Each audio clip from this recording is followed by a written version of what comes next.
dua pemain muda dari Manchester United, yaitu Alejandro Garnacho dan juga Kobbie Mainoo menghancurkan Manchester City di final Piala FA semalam di Stadion Kebanggaan Inggris, Stadion Wembley, berkapasitas 90.000 orang dengan skor 2-1. Bagi semua rekan sahabat Rai Soccer TV, ikuti terus analisis Bung Yes dan jangan lupa like, comment, and subscribe.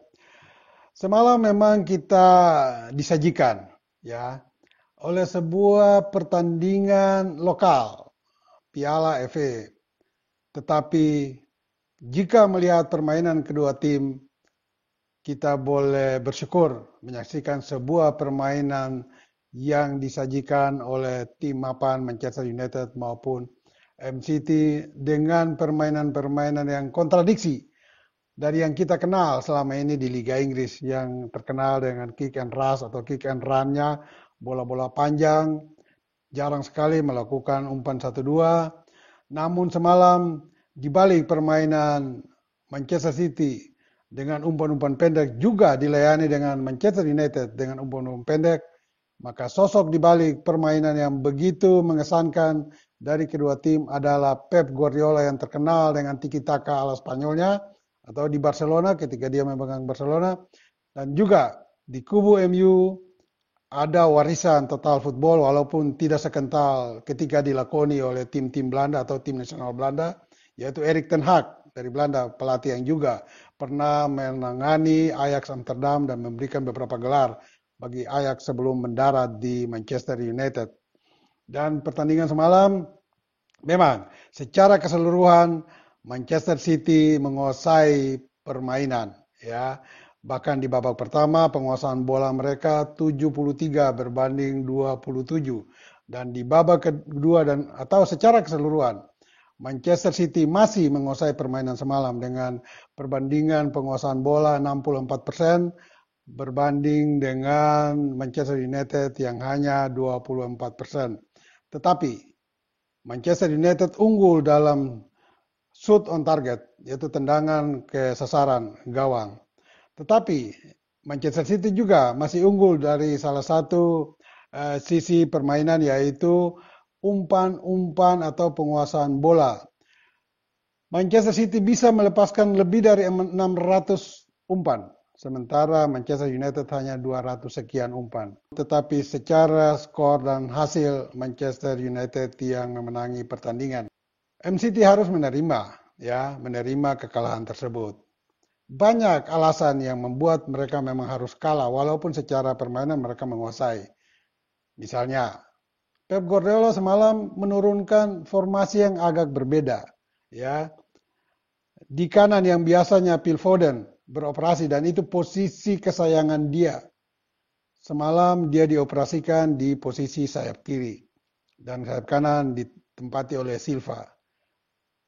Sedangkan di jantung pertahanan, bek kiri yang biasa diisi oleh pemain asal Belanda Ake, sekarang Ake digeser sedikit ke kanan menjadi pemain center back berduet dengan Stone di jantung pertahanan Manchester City. Nah, perubahan-perubahan ini di sebuah pertandingan menentukan dan penting, ini tentu membuat permainan Manchester City agak lemah, ya, tidak seperti biasanya. Dengan perubahan posisi ini, Manchester City walaupun terlihat di babak pertama, sejak menit pertama, mereka mengurung Manchester United di seperempat lapangan permainan Manchester United. Namun mereka sulit sekali membongkar pertahanan MU yang dikawal oleh 9 bahkan 10 pemain di pertahanan, garis 20 meter dari gawang. Dan gol-gol Manchester United diperoleh lewat kematangan permainan individu maupun tim mereka.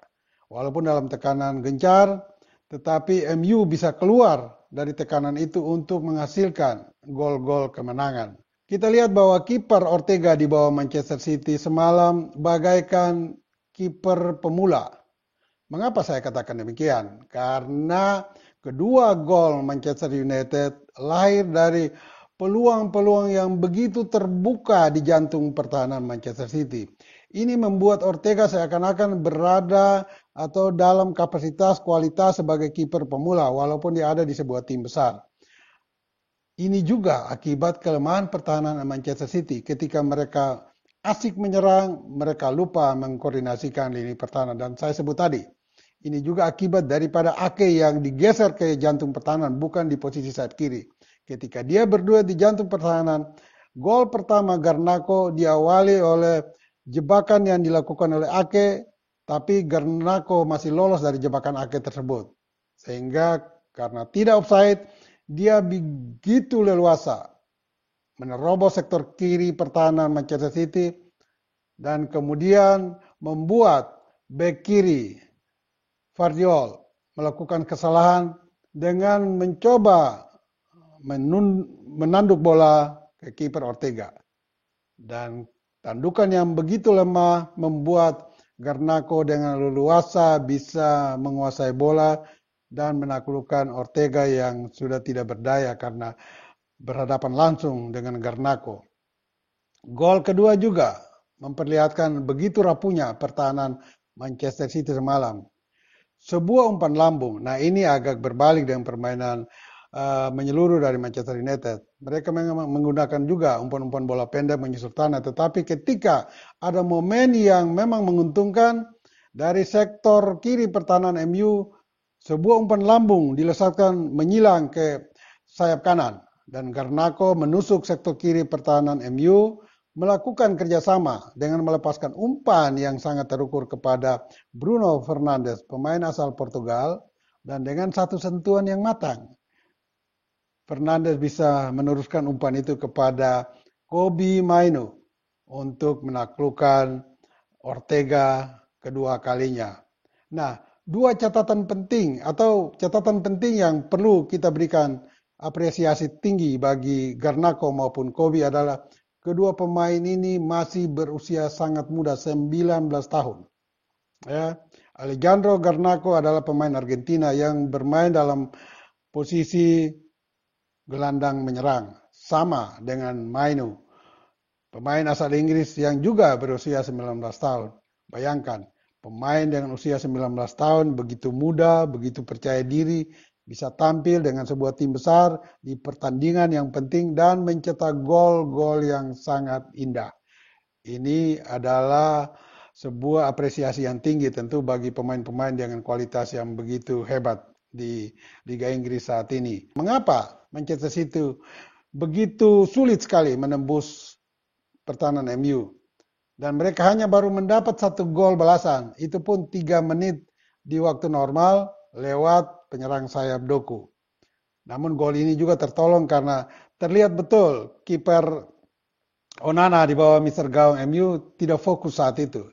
Ketika Doku menggebrak sektor kanan pertahanan MU, dan biasanya ya dalam serangan yang dilakukan oleh pemain sayap kiri maupun kanan, biasa mereka melepaskan tendangan atau finishing ke tiang jauh.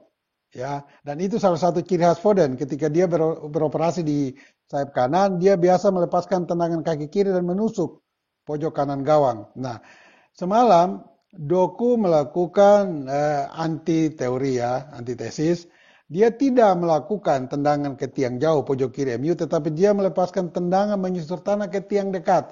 Nah, ini yang membuat antisipasi Onana di bawah Mr. Gawang MU salah atau terlambat. Sehingga walaupun bola masih menyentuh tangan Onana tetapi tidak kuat untuk menghalau bola itu keluar dan masuklah bola ke gawang MU.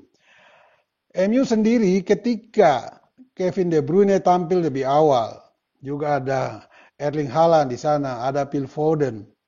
Terlepas dari Foden yang bermain sejak babak pertama di sayap kiri, namun dikembalikan di sayap kanan ketika masuknya Doku yang memang lebih fokus di sayap kiri, Foden kembali ke posisi awalnya sayap kanan.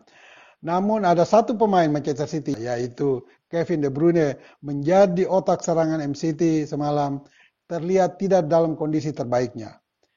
Beberapa kali umpan-umpan ya De Bruyne kepada rekannya yang sering dimanjakan di berbagai pertandingan Liga Inggris maupun Liga Champions, yaitu Erling Haaland, itu tidak jalan dengan baik. Ada sekitar 2-3 kali umpan-umpan Kevin De Bruyne ini kepada Haaland tidak tepat sasaran. Sehingga Haaland menjadi mandul semalam. Walaupun dia sangat produktif dengan hampir 30 gol di Liga Inggris, tetapi semalam Haaland benar-benar mandul. Bahkan ketika di pertengahan babak kedua, De Bruyne keluar membuat Haaland semakin seperti anak ayam yang kehilangan induknya. Salah satu tendangan Haaland memang berhasil menghantam tiang gawang MU, tetapi belum cukup untuk menjebol pertahanan kiper Onana. Dan itulah yang mengakibatkan mengapa Manchester City akhirnya menyerah, karena beberapa kesalahan atau kelemahan yang dilakukan oleh Pep Guardiola tersebut. Antara lain yang tadi saya katakan, menempatkan pemain tidak posisi sebenarnya, dan ada beberapa pemain yang tidak pada penampilan terbaik semalam.